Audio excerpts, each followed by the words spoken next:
Assalamualaikum warahmatullahi wabarakatuh. Selamat datang kembali di channelnya Mas Eka nih, masih bareng dengan Mas Eka pastinya ya.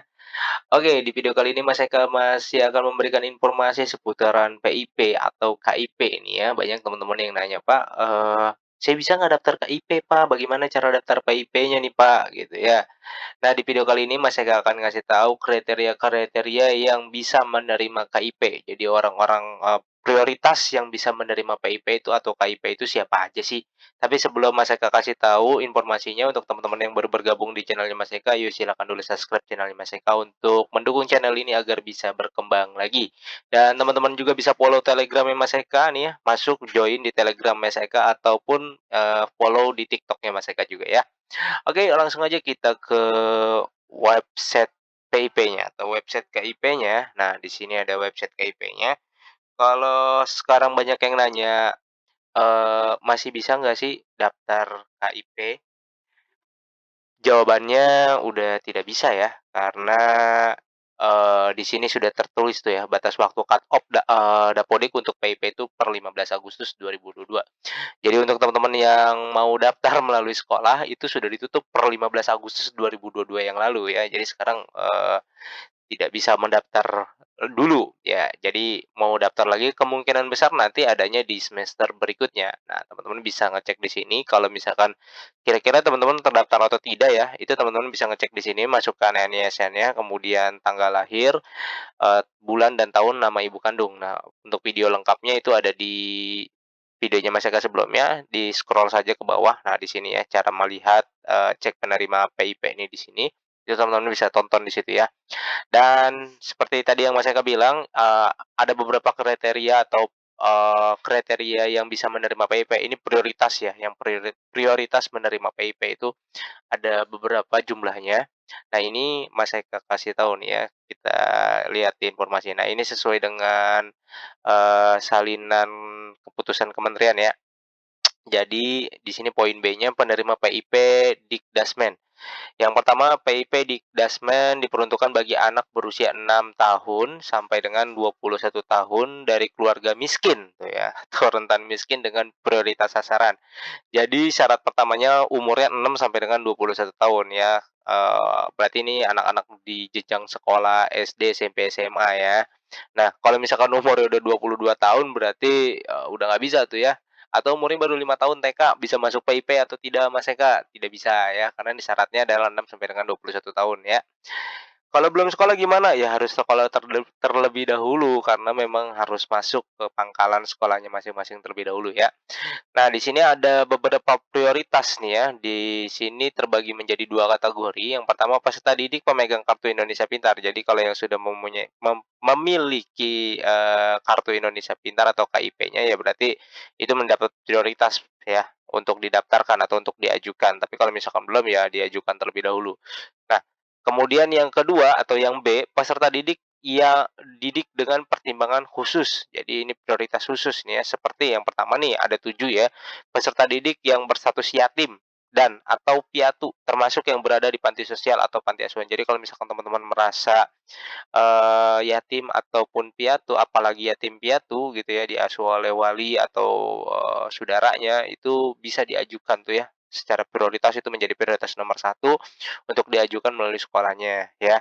Kemudian peserta didik yang berpotensi putus sekolah dan baru kembali bersekolah setelah putus sekolah atau drop off. Jadi kalau misalkan, sempat, drop out, keluar dari sekolah gitu kan, hilang selama 2 tahun terus kembali lagi sekolah pas ditanya, "Karena apa?" Ya karena ekonomi dan segala macamnya. Nah itu bisa diajukan ya. Dengan catatan ya anaknya benar-benar sekolah, jangan, cuma gara-gara pengen dapat PIP masuk sekolah terus habis dapat PIP hilang lagi ya, nggak seperti itu tuh ya. Kalau seperti itu ya PIP-nya bisa diputus juga ya. Kemudian yang ketiga, peserta didik yang terkena dampak bencana alam, kalau misalkan kayak, kebanjiran, terus, gempa dan lain-lain segala macamnya, nah itu bisa, diusulkan ya. Tapi kan ini kalau misalkan dampak bencana alam ini kan misalkan bencana alamnya, amit-amit gitu ya, hari ini. Nah, pendaftarannya kan masih lama nih gitu kan, untuk mengajukan ini agak ribet, agak susah gitu ya. Jadi kemungkinan sudah pulih dari bencana alam baru bisa didaftarkan gitu. Jadi sesuai dengan pendaftarannya. Tapi kalau misalkan kebetulan pas pembukaan pendaftarannya kemudian ada bencana alam, nah itu bisa diajukan secara khusus ya, prioritas khusus.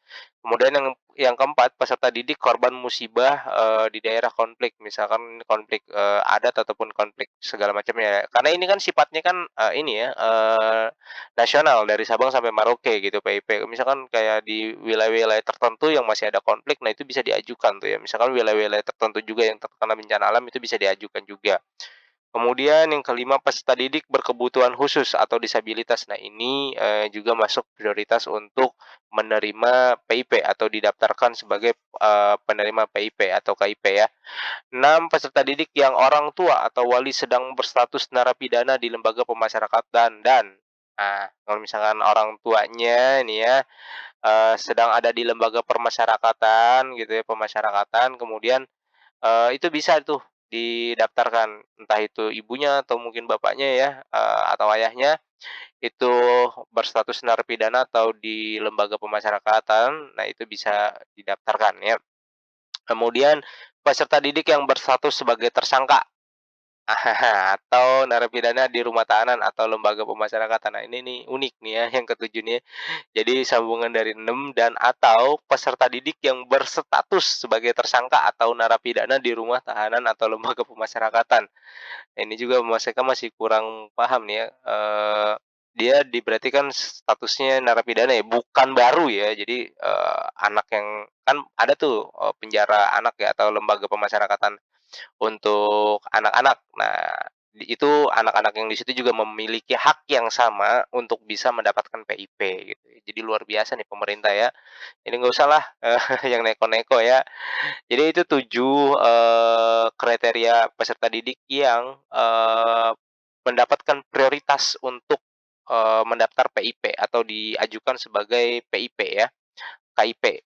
Kemudian ada juga di situ ini kan poin satu, terus ada poin 2 peserta didik dari keluarga miskin, rentan miskin, dan atau dengan pertimbangan khusus sebagaimana dimaksud dalam angka 1 huruf B bersumber dari usulan.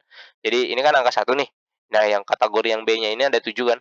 Nah, itu bisa bersumber dari usulan yang pertama dari Dinas, Pendidikan Provinsi, ya. Jadi dari Dinas Pendidikan, kemudian juga dari, dinas kabupaten atau kota atau lebih dikenal kalau di Jakarta itu Sudin ya, Suku Dinas, Pendidikan Kota atau kabupatennya. Kemudian pemangku kepentingan, nah itu juga bisa. Nah, dari 3 sumber ini bisa diajukan juga selain dari sekolah gitu ya.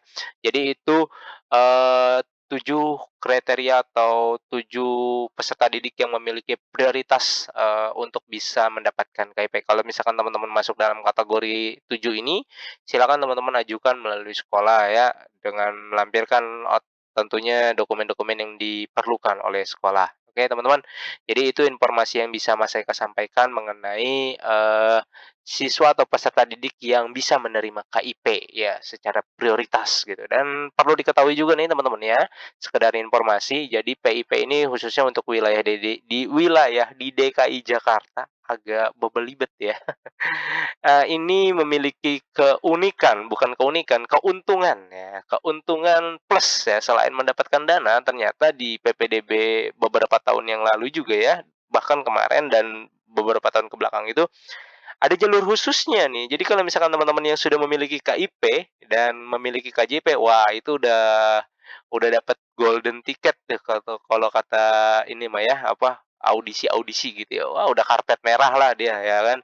Udah bisa lenggang kangkung dengan tidak perlu memikirkan nilai, dia cukup punya KIP dan, KJP gitu kan, dia dia udah jadi prioritas pertama di dalam PPDB. Tapi nggak tahu nih untuk PPDB tahun ke depan apakah sama atau tidak, tapi sejauh ini karena masih belum ada, eee ininya, peraturan-peraturan yang ininya, kalau masih menggunakan peraturan yang lama ya berarti masih sama ya.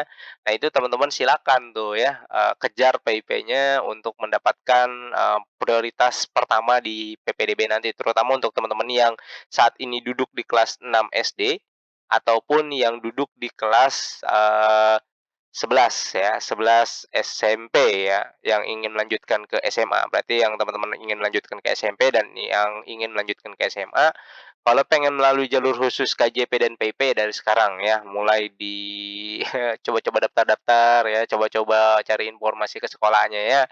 Oke, itu teman-teman informasi yang bisa Mas Eka sampaikan, mudah-mudahan informasi ini bisa bermanfaat. Seperti biasa jika ada pertanyaan langsung tanyakan saja di kolom komentar. Jangan lupa untuk di-like, di-share, dan di-subscribe channelnya Mas Eka agar bisa berkembang lagi.